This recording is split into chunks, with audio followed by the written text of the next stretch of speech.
super excited because today in Insider PV we have Mike Owens, owner of Stocks Bar, and well, we want to get to know him more. How are you, Mike? I'm doing great, Huncho. Good to see you. Thank you. Good to see you too. Thank you.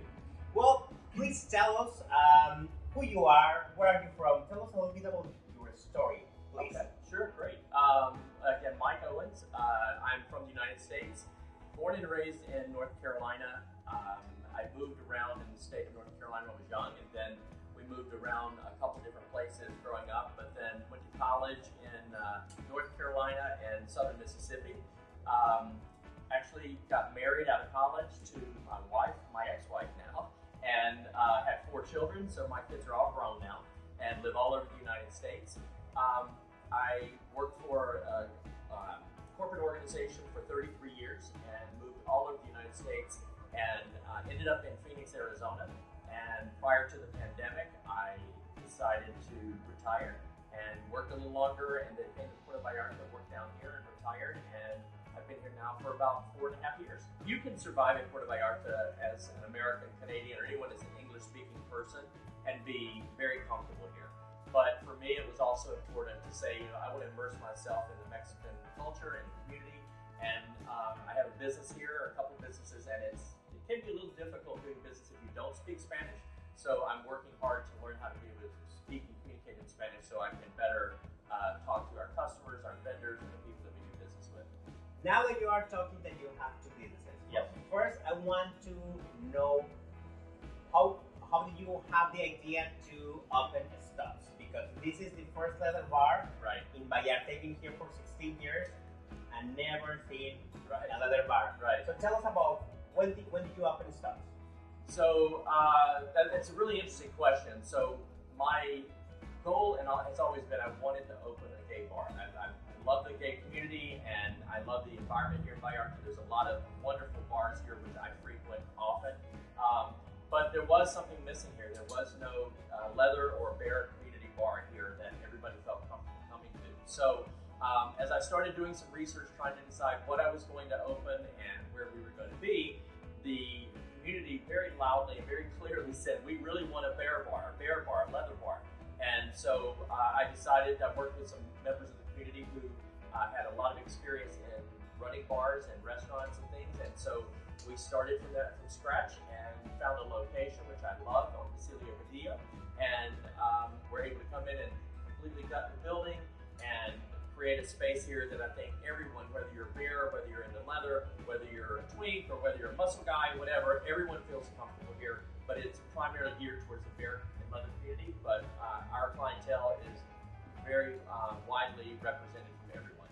Actually, it's very diverse because Yes. I mean I've been coming here a couple of times and I can see that it's a different type of variety of people or part of the community. Right. So I think that's pretty good. Thank you. So I know that you have a second business. Yes. That is the groomer, right? Correct. Okay, tell us more about it. Sure. Well, it's not just a dog groomer. It's called Can and Cat. Stands for Canine and Cat. Yeah, and there's 2 locations. There's one in Puerto Vallarta and one here that I opened in Zona Romantica. It's just a block and a half from Studs. We have full veterinarian services. We have dog grooming services. We have hoteling. And there's some exciting things coming with Can and Cat as well. But it's just a place that, and I created that space and decided to get involved in that, not because I'm a vet or not because I had ever done that before, but I have a dog, Riley, who is the love of my life, and he is, I had trouble finding a place that I was comfortable taking him, and found Can and Cat in Puerto Vallarta and met the owner, and we started talking, so it worked out a good collaboration to open a location here in Zona Romantica. So I hear that you say that you were a vet. I am not a vet. Oh, you are I not a am vet. not a vet. Oh, correct. okay. I wish I was, but no, I'm not. Okay, that's good. So what has been the biggest challenge for you to open a business here in Puerto Vallarta? Let's say from the bar perspective and then for the veterinary. Yeah, good question. I get asked that question a lot by people who are interested in opening a business in Vallarta. How can I do it? What are your challenges? And I think what worked well for me is I had lived in Puerto Vallarta for a year and a half, almost 2 years before I started this project. And I was very fortunate that I made a lot of friends and made contact with a lot of people who have businesses already So they were able to mentor me and to guide me and give me contacts and help me to do the things that I needed to do to navigate the system in Mexico, because it's different running a business in Mexico, but it has been far better than I would have expected, and it's because of the support of the community and the people that I know and who have helped me along the way. So, for example, in the bar, are a lot of permits that you have to accomplish in order to open a bar. If someone wants to open a bar. Yes, correct. And I think the best answer for anyone looking into opening a business here is to find a good accountant, to find a good lawyer that can guide you through that process, getting your liquor license, identifying what permits you need depending on how long you're going to be open, what you're going to sell, are you going to have food, not have food. All those things matter, and having someone who can advise you that works in the industry of permitting and accounting is really critical to be able to make the right decisions early on. Well, you're right, because I see many businesses over 16 years that I've been living here, that some of them, they survive. I mean, Right. from the high season, low season, are others that they just disappear because probably they didn't have a good accounting Right. or a good lawyer that helped them with the permit. So that's good. Yeah. So about Canon Cat. Yes. Canon Cat. So it was a challenge for you to open that, or it was more organically? You know, it's the same answer, honestly. I was very fortunate, and the owner of the other location was really the mentor in helping me get the location open, finding the veterinarian doctors, creating a space that was conducive to having all the things that you want to offer your pets, including the hoteling services. So it's all about connections. It's all about meeting the right people and getting the support of those around you, trying to help you with the things that you don't understand. Sometimes the biggest problem is you don't know what you don't know. And when you have others that are in the industry or have done these type of things before, it's much easier when you have someone that can guide you through that. Yeah. And actually, well, I took my dogs over there and they are very happy. Thank you. They come back. Thank you. So that's good. My dog is there right now.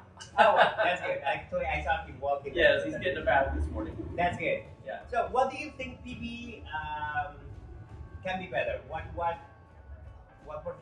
Puerto Vallarta needs to be better, a better city? Wow, that's a good question, and you know, it's probably a question that everybody has a different opinion on. So this is my perspective. What brought me to Puerto Vallarta was the fact that it was a little bit of the Mexican culture mixed in with an environment that I felt comfortable with the Americans and other people here that had created a community here in Zona Romantica. So I guess what I want to see and what I would love is to continue for us to fight to maintain the Mexican culture. You know, I don't want to see personally Puerto Vallarta become another San Diego or another town. I love Mexico. I love what it offers us here, and I want us to preserve that and fight hard to save that while being able to provide for the tourists and people that are here an environment that's easy for them to live in and to interact in and to be happy. But I think there is a way to do that. I guess the other thing that I would say is important that will continue to make Puerto Vallarta better is to create opportunities for tourists as well as expats and people who live here now to get involved. How do you give back to the community? Because as a tourist, and when I first started coming to Vallarta, I would come, have a great time, and I would leave. And I would always just enjoy what was here, but I never thought about giving back. And now, having lived here for a few years, I realize how important it is for everyone, not just the locals who live here year-round, but the tourists coming in to find a way to give back, whether it's take a day to volunteer at some of the organizations, whether it's to support some organization that you have an opportunity and go see some of the shows. A lot of the shows and things that go on here in Vallarta always, a lot of them give money back to the community, and that's critically important to do something to leave a lasting positive impact in Puerto Vallarta. That's awesome. And I hear that you're very involved with the community, right? I try to be, yeah. It's running a couple of businesses takes a lot of time, but I am very involved, and I have been for many years. One of the things that's always been important to me, whether it was in my corporate job or here, is finding a way to give back. And my goal is to always give more than I receive. That's what I really want to try to do. That's how I try to live my life. So whether it's giving and working at a food bank, whether it's supporting women's battered women's shelter, whether it's supporting the orphanages, whether it's the HIV/AIDS organizations that provide medication and treatment and testing. All those things are things that are important to me that I can participate in and give back to the community. That's awesome. So back to studs. I've been seeing advertising that you have, or you had movie nights and things like that. I think that's a fantastic idea to bring other people before, if they are not into the mood to party, Right. that they can have a space here to do that. Yeah. So we have different events all week, and we also change the events based on high or low season. Yeah. So right now we have something we call Open Decks, which is an opportunity for an aspiring DJ to come into a club environment like Studs, who maybe they don't have experience in a club doing DJing, but they want to learn and they want to practice the skills that they have. They come in here, they can provide DJ services and DJ at the club upstairs for free, and get some opportunity to practice on real equipment, an environment that would give them the ability to see what it would be like as a DJ. We have other events too, like you said. We have movie nights. We have all kinds of events. We have bingo. We have a stripped down bingo, so it's a little extra twist to it there, but it's fun. And we have all different events all throughout the week. That's awesome. For example, if someone who is watching this or hearing this wants to be a DJ, so what they need to do, they just need to send an email to you or to the bar, or what? You can go to studsbarpv.com.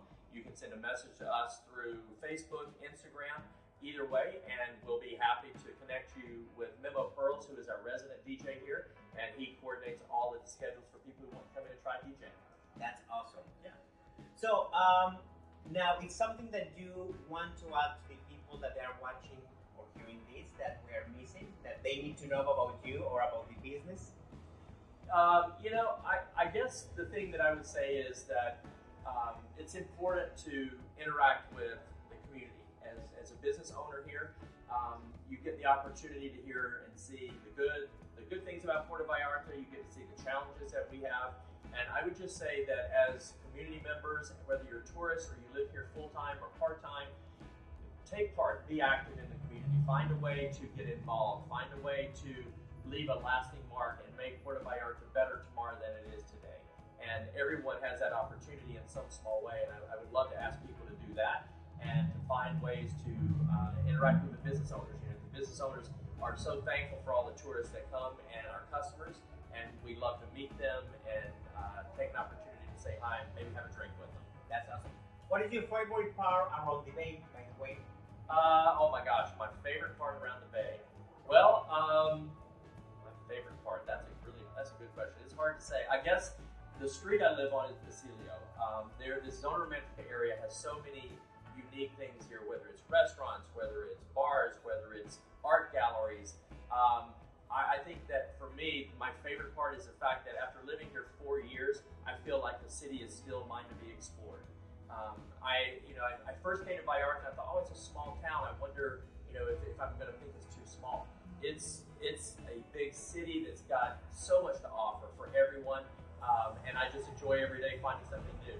Well, especially now with the new airport, Yes. that it's coming probably in a couple of years. Yes. I think it's going to bring us a lot of people that if they haven't had the opportunity to be in Mexico or to be in Vallarta, they should. Yes, and I think also the new highway going in to connect us to Guadalajara. I'm super excited about that. Guadalajara is not that far away, but the drive can be difficult because of the roads and the mountains. But the new highway is making it much easier, and it's a much quicker drive than it used to be, and it's going to only get faster. So it really opens up the opportunity for people from Guadalajara and other parts of Mexico to come and see what a beautiful city Vallarta is. Okay, so I have 5 words, and then you're going to tell me the first thing that comes to your mind. Oh gosh, that's scary. Okay. Favorite drink? Favorite drink? Gosh, it'd have to be, this is going to sound boring, but vodka soda with cranberry. That's what I drink 80% of the time. What is a drink that you will never try again? There is no drink I would never try again. Okay, that's good. I own a bar. I have to try everything. Okay, well, that's good. That's Right. good. So, dogs.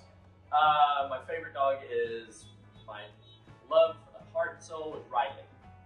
He's a golden doodle, 75 pounds. That's good. So, favorite Mexican food? Oh my God, favorite Mexican food. I would say probably enchiladas is probably what I eat most of, but I eat Mexican food. Honestly, one of the reasons I'm here is I eat Mexican food probably twice a day, 5 days a week. That's about all I eat is Mexican food. So do you cook? I do cook. I love to cook. And in fact, when I'm not eating Mexican food at some of the great restaurants we have in Vallarta, I do cook, but I don't cook Mexican food because I can't do it as good as the locals, and so I'd rather have the original, authentic Mexican food. Well, to make tortillas is pretty easy.